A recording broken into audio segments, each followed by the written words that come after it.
The Fitness Gram Pacer test is a multi-stage aerobic capacity test that progressively gets more difficult as it continues. The 20-meter pacer test will begin in 30 seconds. Line up at the start. The running speed starts slowly but gets faster each minute after you hear this signal. A single lap should be completed each time you hear this sound. Remember to run in a straight line and run as long as possible. Your test is over.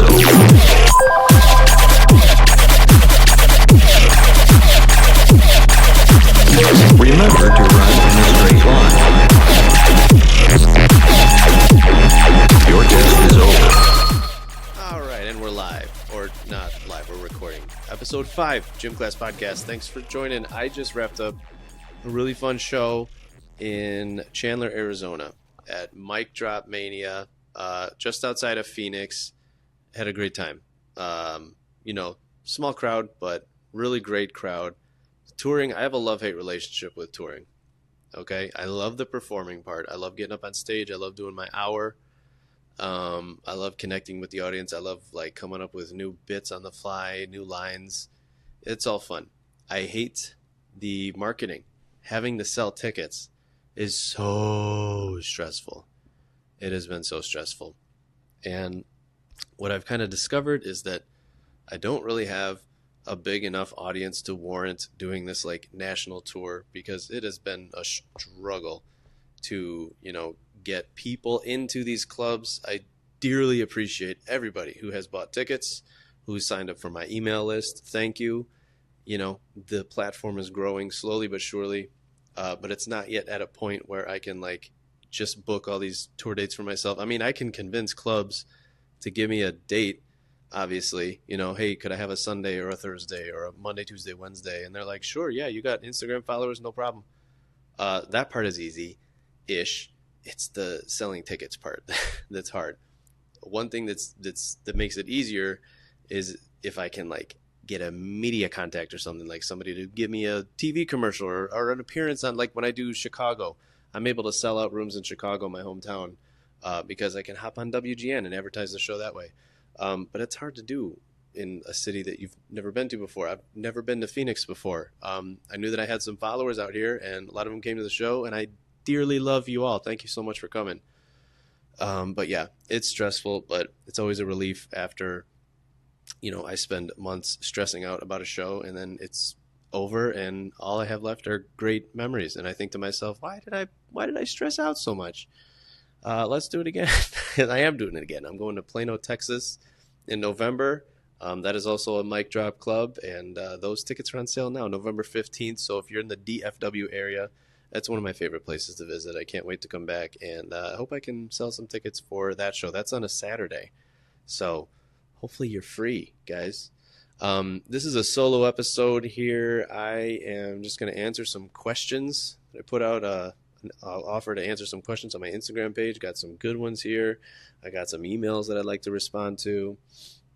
Triblazer2 says, what's your best I want to laugh at the thing the kid said or did but definitely can't tale? I actually talk about that on stage. It's a kindergartner who, how kindergartners never know what a question is. You ask, does anyone have any questions? And all their hands go up. I joke about that on stage. And this kindergartner in particular, I ask him if he has a question, and he goes, my grandpa died last night. And then, obviously I can't laugh at that. I shouldn't even laugh at it now. It's so sad. But that's what he wanted to. And then that same kid, swear to God, that year, another time that year, it was maybe a few months later, again, ask the class, does anyone have a question? He raises his hand. I go, yes, what's your question? He goes, my bunny died last night. This poor kid lost his grandfather and his bunny and decided to share it with me at the most inappropriate time. And of course, you can't laugh. You can't. You got to turn around and pretend to sneeze so they can't see you laughing. C Waller 0513 says, all things classroom management, how can I get them to listen to me? Listen to episode 3. I talked about this in depth in episode 3. And if you're in Illinois, come to the IAFERD convention in December. I'm going to be presenting on classroom management. Joshua Gross 10. What does your daily schedule look like for PE? I teach for about 3 hours in the morning and about 3 hours in the afternoon, give or take. Oh, I'm sorry, 2 hours in the afternoon. A 6 hour day. That would be insane. No, it's about 3 hours and then 2 hours, give or take. Tuesday in my district, the students have early dismissal. They go home an hour early so that we can have PD in the afternoon. So I teach slightly less classes on that day. Thursdays, I get a couple extra prep periods, which is a nice bonus of being a specials teacher. Sometimes the schedule just works out where you have extra plan time, and the classroom teachers hate us for that. But hey, I didn't ask for it. It's not my fault. The Cyber Zerker says, what's your favorite PE game? I love good old-fashioned capture the flag. Oh my God.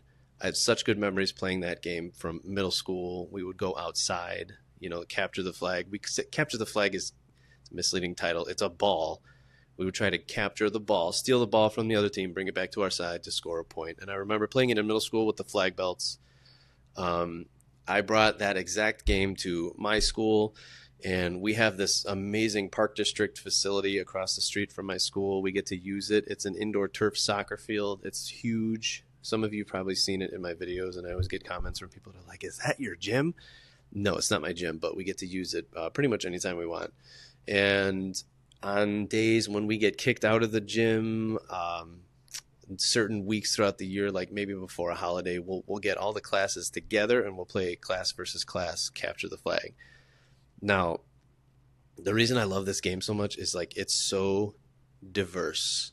It's so like, okay, so we play with the flag belts. You got to have flag belts for capture the flag. Don't try to play it without the flag belts. Kids put on the flag belts, and it's red versus blue or whatever your two colors happen to be. And you get your flag box. Each team has the box with the ball. It's a big rectangle, and that's a camping zone. Like if you enter that box as the opposing player, you get to camp there indefinitely. But only one player can do that at a time, so it's very strategic. And then each team has their jail. So when you go into enemy territory, if your flag belt gets pulled off, you go to jail. Some people don't like using the term jail, whatever. I think it's fine. Players can rescue each other from jail. If you make it to the jail, you can rescue a teammate or you can go for the score. With the older kids, we allow them to pass the ball. And it's just so much fun to watch these kids figure out different strategies. Like a lot of the more athletic kids will go straight for the score. Like they want to score a point. And sometimes we have to come down on them and say, okay, you're only allowed to score 1 point for your team. After that, you got to do something else. But the more timid kids, I love watching them because they will get involved in their own way. They will play defense. When the athletes run over to try to score, they'll go chase after them. They will create diversions. Like they come up with the craziest ways to get involved. They'll rescue their teammates from jail, which is super important. So this is a game that the way I teach it, I mean, we could play for 45 minutes straight and the kids just would not get bored. We'll just keep on going. We'll keep score. And it's so much fun. I love capture the flag. Michael Jaron 9 says, how are you not on Abbott Elementary as their PE teacher? Listen, I tried. I shot my shot. Some of you might remember the video. I posted it a couple times. It actually went viral. It was like a mock audition reel for Abbott Elementary. I was like, listen, why is there no PE teacher on the show? I could be your PE teacher. Look, I can be a mean PE teacher. I could be a nice PE teacher. I was doing all these different like sketches. And I posted that video. People were tagging ABC. They were tagging, what's her name? Quinta Brunson, I think her name is. They were tagging other people in the show. Like a lot. So I did start to get my hopes. I mean, it was a joke. That wasn't an actual audition. I knew it was a very slim chance anyone would actually see this, but I did start thinking to myself, wow, if people keep tagging them, maybe they will see it. Maybe I'll get invited on for like a guest appearance or something. I know look, there's never going to be a steady PE teacher on that show. That show is about the classroom teachers and the relationships they have with each other. And that's fine. That's great. We all know as PE teachers, we know the classroom teachers have a special bond with each other. We're not necessarily a part of that group, but hey, I would settle for a cameo. Like that would be cool. But alas, they never saw it. They should have a PE teacher on that show though, because they're always in the gym. They're always in the gym for assemblies and whatnot. There's never a PE teacher though. Coach Musser, APE says, "What are you doing May 3rd through 5th? Hint: Colorado APE conference." This is something I do really want to do. I want to start going around presenting, doing keynotes. I'm going to be keynoting the National PE Institute next summer, 2026. That's in North Carolina. And a few different states have hit me up asking me if I'm available such and such time to come do your keynote. And short answer, yes, I am. I would like to. Here's the thing, I am still teaching full time, so that's kind of hard. I can get off for my own state conference, but if I go to my district and I'm like, hey, can I also have professional development time off for every other state? They're probably going to be like, no. So that's kind of something I would have to work out with them. I can keynote a phys ed conference. I have a whole bunch of presentations I can give. I've got classroom management. I've got incorporating technology. I've got incorporating improv, which is something I'm very excited about. I love doing that presentation. What else? Oh, I gave a whole presentation on dodgeball alternatives, getting into the scientific side of physical education. Here's a bunch of games that are alternatives to dodgeball because dodgeball is not best practices.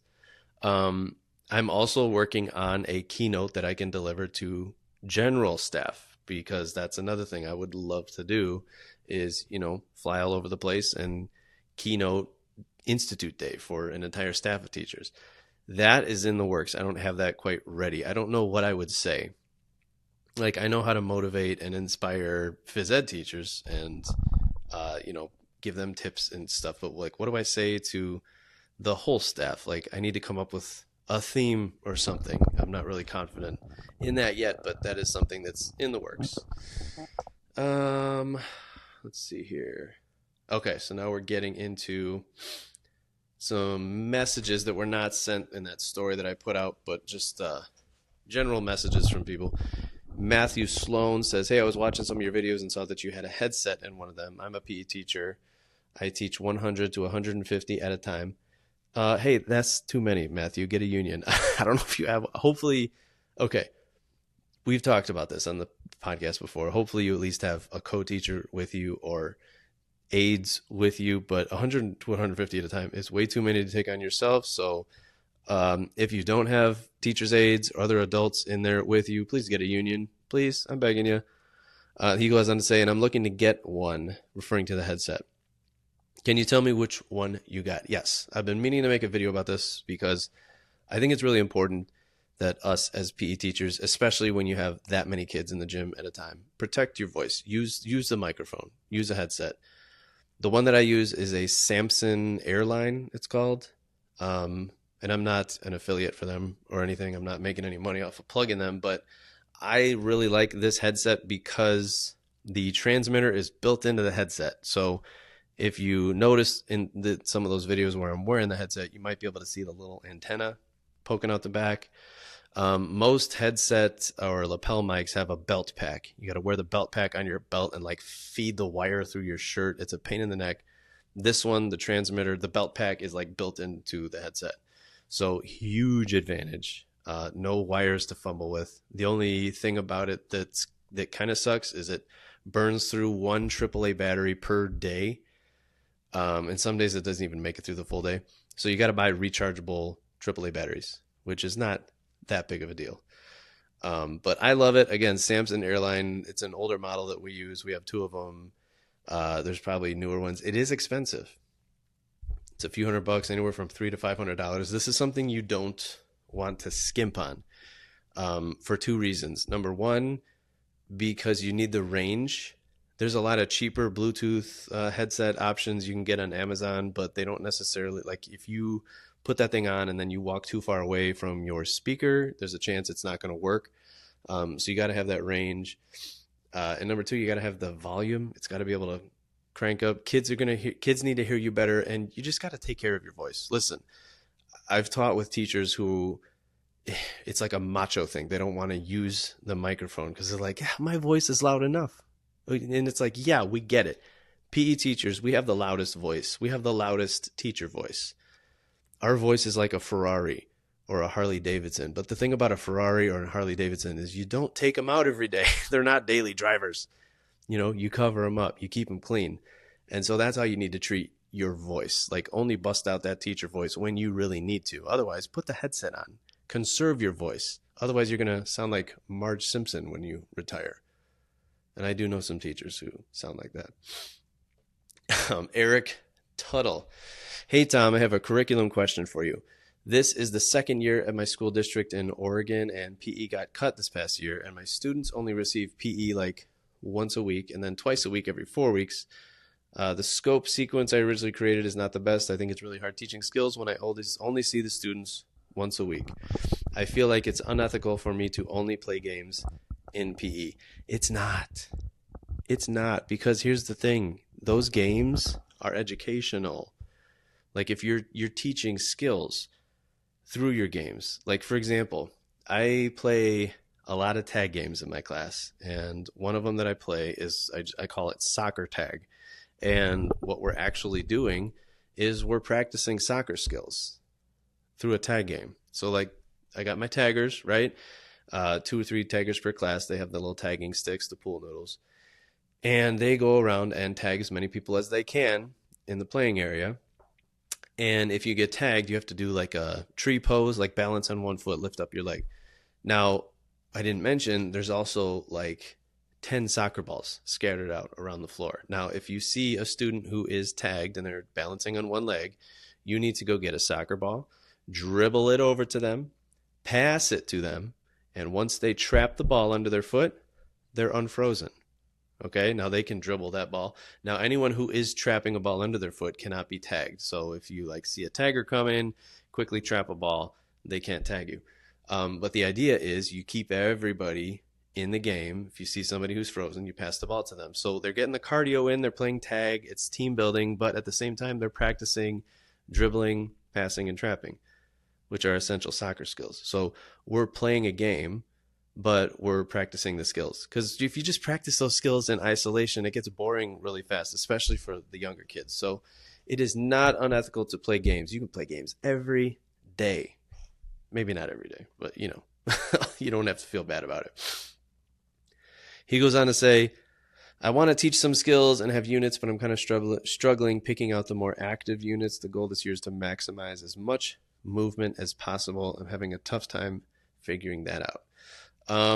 As PE teachers, we have the advantage of having a lot of freedom with what we teach. And it's a double-edged sword, because the reason we have so much freedom, at the end of the day, we all know it, it's because the districts don't really care what we do. As long as we keep the kids busy and happy and well-behaved, and as long as we're, good coaches after school, they just really don't care what we teach. The advantage to that is they don't care what we teach. We could teach whatever we want, as long as we tie what we're teaching to the national standards, which the Shape America standards, I think, were just updated this year.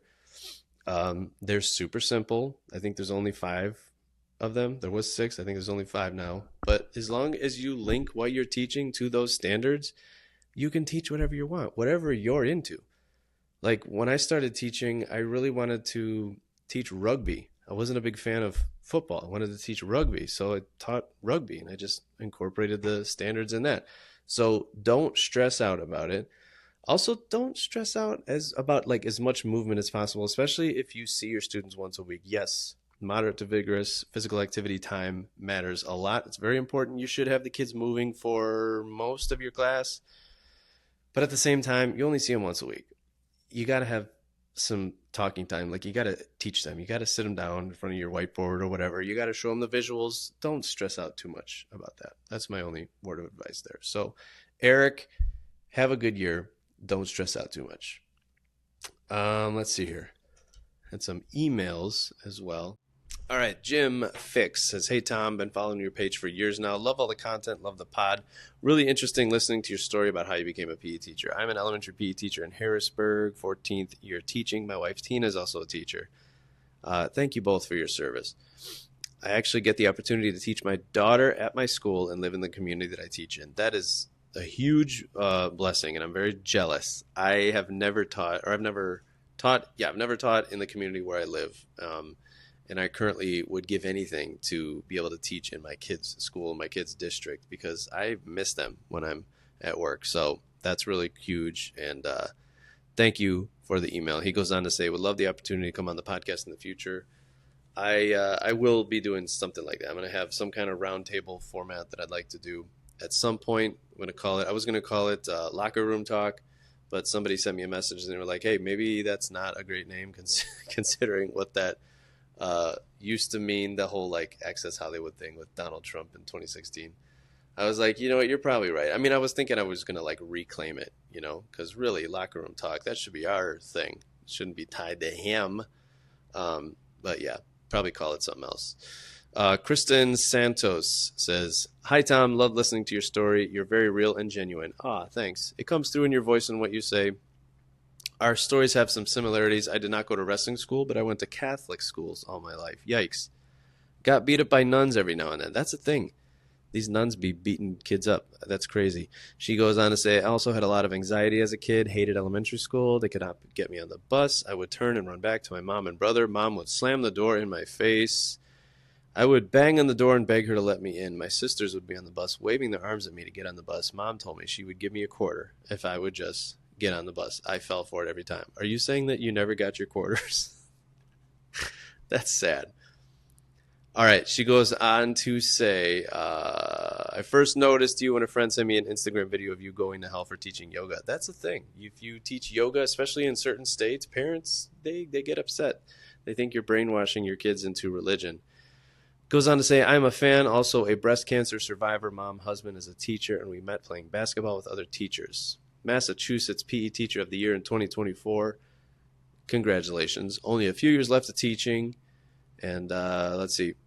2016 we called it breast cancer brought me to yoga. In 2016 we called it Make Kristen Great Again. Kristen, you have an amazing story. Thank you for your service, and I'd love to have you on the podcast sometime again. We'll make sure to reach out to you for that Coach's Corner episode. Justin Ziegler says in the subject, that's no moon. That's a Star Wars reference. When you were talking about getting kicked in the trap, all I thought was, it's a trap. That's another Star Wars reference. Already loving this email. For your nerd podcast episode, I worked with a guy who just recently retired from teaching instrumental music who would be a fantastic guest. His name is even better, Richard Ressler. Dick Ressler. I am saying it in my head. I am a PE teacher of 20 years, and I had the privilege of working with him for the past 6 years. His entire basement is a Star Wars hub, bar, and all. That sounds amazing. That's something that I'm really missing in my house, is like a man cave area. I would totally deck that out with Star Wars, Star Trek, Gundam, all sorts of things. That would be so much fun. Thank you for that email, Justin. Christopher Royo says, hey, Tom, wanted to reach out and say your previous episode with Coach Gallardi was awesome. I appreciate how your podcast is authentic, not over the top, more of a conversation. It's also crazy because my wife is from Illinois. She lived in the Bridgeview area, went to Argo High. Her late mother lived in Orland Park, and her brother works as a concierge at Hotel Chicago. Shout out to Christopher. Thank you for that email. Let's see. Texas PE teacher Justin Capatillo says, just wanted to say I really enjoy your content as a fellow elementary PE teacher. It's nice to see we are not alone, and you tackle a lot of the same issues. I'm a videographer for the Houston Astros and Rockets. That's a nice side gig. So I feel the pain of juggling a side gig as well as having a family. If you're ever down in the Houston area and want to catch a game, let me know. I would love to come to Houston. That's been on my list for a long time. I do want to get down there. So if you are in the Houston area, please join my email list so I can let you know when I'm coming. All right? I am getting tired here. I'm going to start wrapping this up. This is going to be kind of a shorter episode. There is one other thing I wanted to talk about, and it's a little somber. I don't know if you all have noticed, but social media in particular has been a very ugly place for the last couple of weeks. And I wanted to encourage everybody to touch grass. That is what the kids are saying. And listen, I am talking to myself as much as any of y'all. I want to make that abundantly clear. The subject I'm about to discuss, I'm a huge hypocrite, okay? I am guilty of getting completely lost in the doom scrolling, the feeds, the TikTok, Instagram, Reddit. Oh my gosh, Reddit has been so bad lately. And it sucks because I talked about this in episode 1. Social media was a huge blessing for me when it first came out. It was such a nice, positive, friendly thing. Like the early days of MySpace, Zanga, LiveJournal, you know, we would go on there. We had to use our laptops, first of all, our computer. We didn't have smartphones back then. We would log on. We would post pictures. We would write blog posts. We were writing. We were coding with MySpace. We were like changing the colors. Do you remember the music, the songs you could pick? We were making new friends. I was at least making new friends. I struggled to make friends back in those days. I was deepening connections with like existing friendships that I had. You know, I was suddenly able to express myself, which is something that I always struggled with. You know, so it was all positive. Even those early days of Facebook was all positive, and it was a brilliant business model too for these websites. And one of my favorite movies is The Social Network, and it's about the early days of Facebook. And Jesse Eisenberg plays Mark Zuckerberg, does a fantastic job. And then Justin Timberlake plays, I forget his name, but he founded Napster, and he played a role in developing Facebook.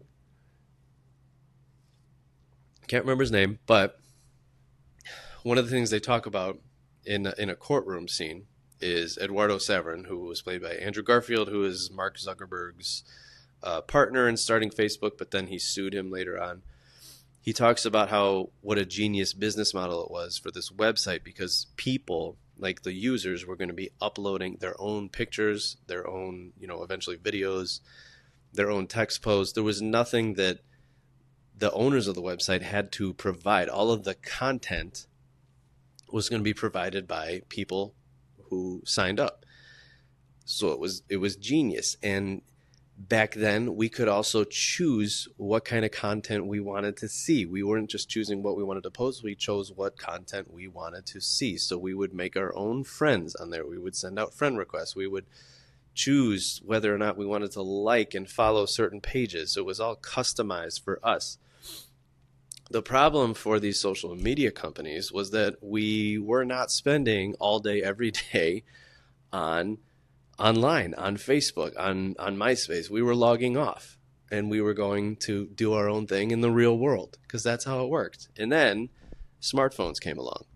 Okay, now suddenly we didn't have to log off. Now we could be on Facebook indefinitely. We could spend hours on end on Facebook.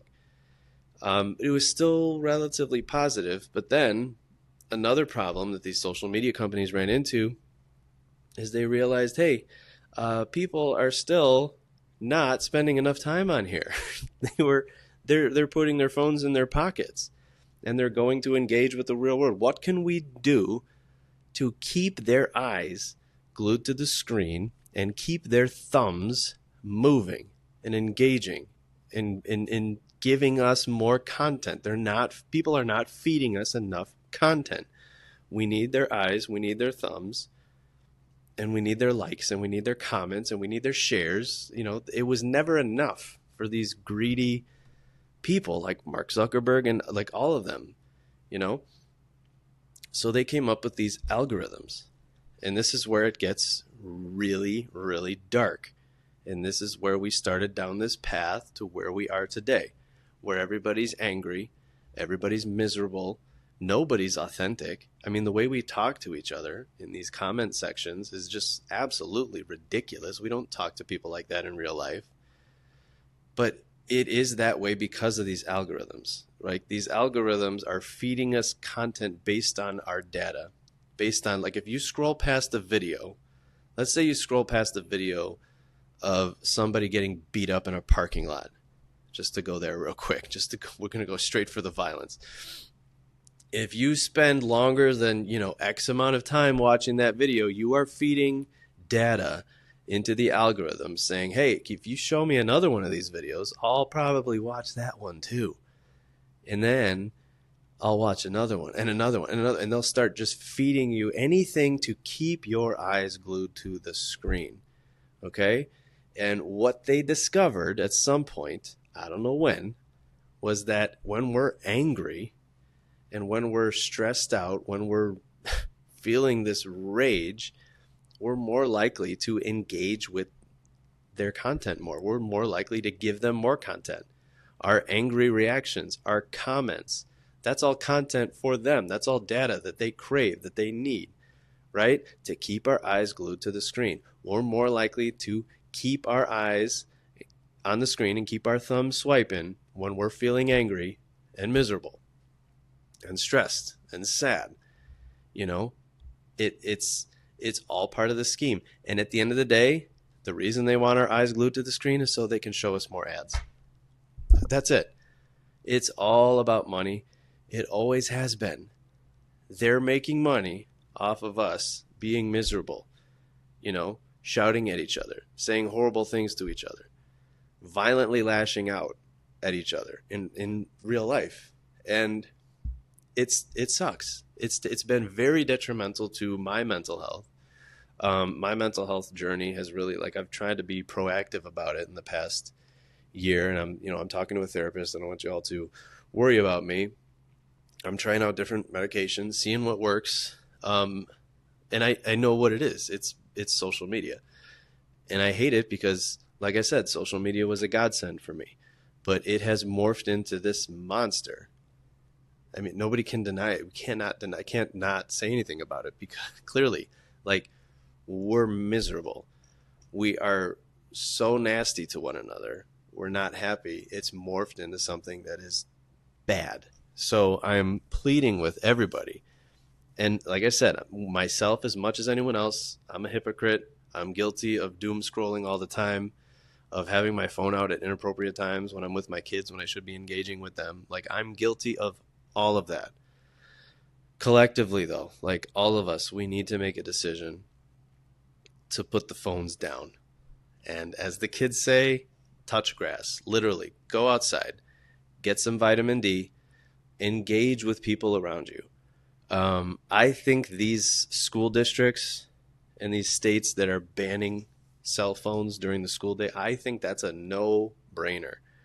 I think every state should have that written into their laws regarding public schools that, hey, children are not to have their mobile devices out at all during the school day. It needs to be either locked up in a book bag or at home. And I know there's some people, like some parents, who log on to social media and say, well, what if there's an emergency and I need to reach my child? I think those people are trolls, honestly. Like, that's not a valid reason. I think it's a no-brainer. So I think that if your state has not written that into a law yet, write your legislators. Let's make this happen. Let's all collectively decide that we don't need to have schools, that we don't need to have phones out in schools. And if that rule applies to teachers, great. Save me from myself. I'll put it away.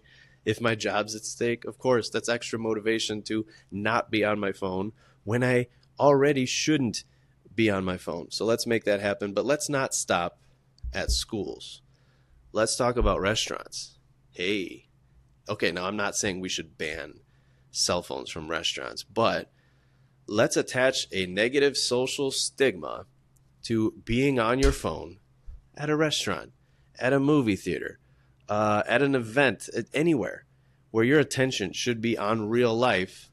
You know, let's give people dirty looks. Let's talk smack about people when we see them on their phones at these inappropriate times. That's how we got rid of smoking, by the way.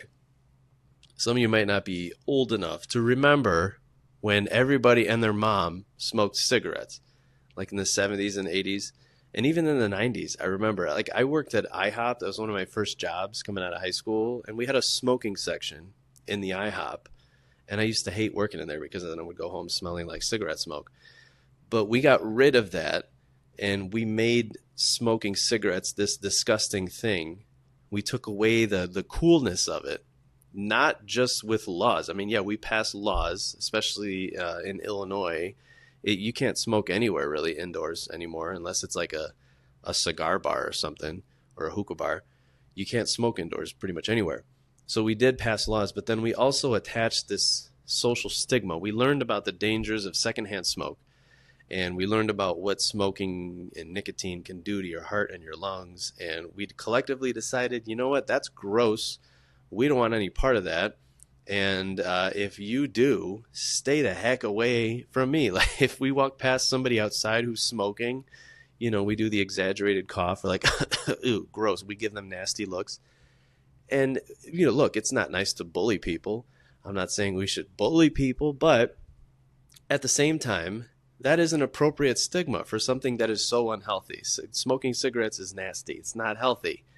So some stigma, I think, is arguably good there. And I think that we can start applying that same stigma to having phones out in certain situations. So, at dinner time, especially when you're with friends and family, keep the phones in your pockets. Let's all just decide to do that. Let's engage with each other in the real world, okay? With kids, it can be really hard, okay? It breaks my heart when I see families out to eat at a restaurant and the kid is either on a phone or on a tablet. I hate that. Now, I understand it. I get it. Kids these days, they be doing too much, right? Like you got to keep the kids occupied. You got to keep your own sanity.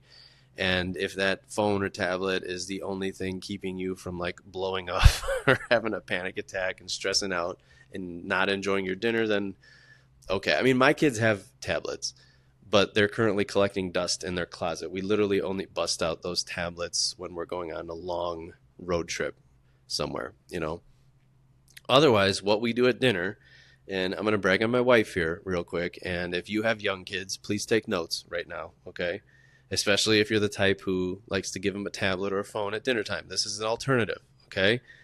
If you go to the dollar store, Dollar Tree is my wife's favorite. I think Target, like the discount section there, has these as well, or maybe Walmart. There's these activity kits, and they're usually in like a plastic bag. They're not quite the size of a full sheet of paper, maybe like a 5x7. I don't know. They're small, and they usually come with like a coloring book. There's like cardboard cutouts that you can cut out and build like three-dimensional things. There's usually a marker or a set of crayons, all sorts of different things to keep kids occupied. And you can also engage in it with your kids as well, like play tic-tac-toe or something. It's like, how a lot of these restaurants have these kids menus with like mazes and it's like that, but a lot cooler. Like there's more stuff you can do. And whatever your kid is into, they have all sorts of different themes. There's like Paw Patrol activity kits, Power Rangers, Transformers, whatever they happen to be into, whatever's cool in that current moment. I'm sure they probably have K-pop Demon Hunter activity kits now. But you buy these things, they're super cheap. Just stock up on them. My wife will go and, she probably has like 50 of these things laying around the house. And anytime we go into a restaurant, like a nice sit-down restaurant, we don't like bring them to McDonald's, but if we go into a nice sit-down restaurant, she'll have an activity kit for each of my boys. And she'll, we don't get them out right away. We wait until the kids start getting antsy because, when we first sit down, we kind of like chit-chat, take a look at the menu, talk about what we're going to eat, blah, blah, blah. When the kids start getting antsy, that's when a lot of parents will hand them the phone or the tablet. No, get the activity kit out and play tic-tac-toe with your kids. Color with your kids. Encourage them to get creative. Help them draw something. Help them make something. Engage with the real world. Please. Okay? I'm just throwing it out there. I'm just trying to help out, trying to give ideas. If we can help our kids not get sucked into this vortex of misery that this technology, that social media has brought us into, then there's hope. There's hope for our kids. There's hope for the future generations because something's got to change. We're miserable, but I think that the best thing we can do is just set some boundaries. Okay. And I have benefited from social media algorithms. I mean, it's not all algorithms are bad, right? Like if I create a video, like a little fun comedy sketch in my gym about a bee in a hallway, that one of the first viral sketches I made, the algorithm pushed that video out to a lot of PE teachers and a lot of elementary teachers who weren't otherwise following me. Like, that's how I gained my first, 10,000 followers, was through videos like that. So it's not all bad, but most of it is. Most of it is pretty terrible, and something's got to give. So let's set some boundaries. Let's engage with each other in the real world, okay? And when you're out at a restaurant, when you're at a game, keep the phone in your pocket. Take it out, take some pictures, but then please put it away. Stop filming fireworks too, by the way. Oh my God, what are you doing? You're going to watch that video of fireworks later? Same with sporting events, concerts. Enjoy the moment. Put the phone away, all right? So I'm going to step off of my soapbox here. It's getting late, and I am really tired. I actually recorded this episode on Thursday this last week. But I kept getting interrupted. I had this, I recorded in 3 20-minute sessions, and I wasn't happy with how it turned out. And as it turns out, it never uploaded because I did something wrong with the controls. So anyway, I sat down and decided to just record it real quick here in my hotel room. It's a shorter episode than most. Next week, I'm excited. I got a special guest coming on, Jay Yoder from Board Teachers Comedy Tour. One of my first friends in this whole teacher comedy world that I've joined, so I'm excited about that, and I hope everybody has a great week. If this episode is uploaded a little bit late, I apologize, but yeah, gymclasspod sorry, gymclasspod@gmail.com is the email for feedback about this episode or any episode. Booking requests, angrygymteacher.com is the website, and Angry Gym Teacher on social media platforms. Please give me a follow. Thanks for tuning in. Love y'all. Bye. Your test is over.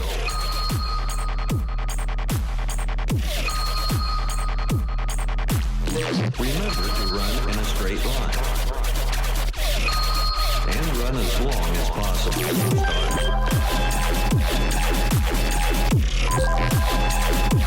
Your test is over.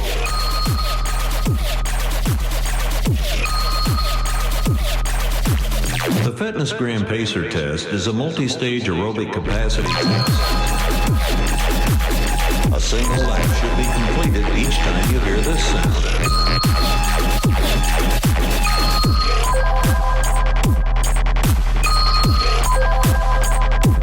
Your test is over.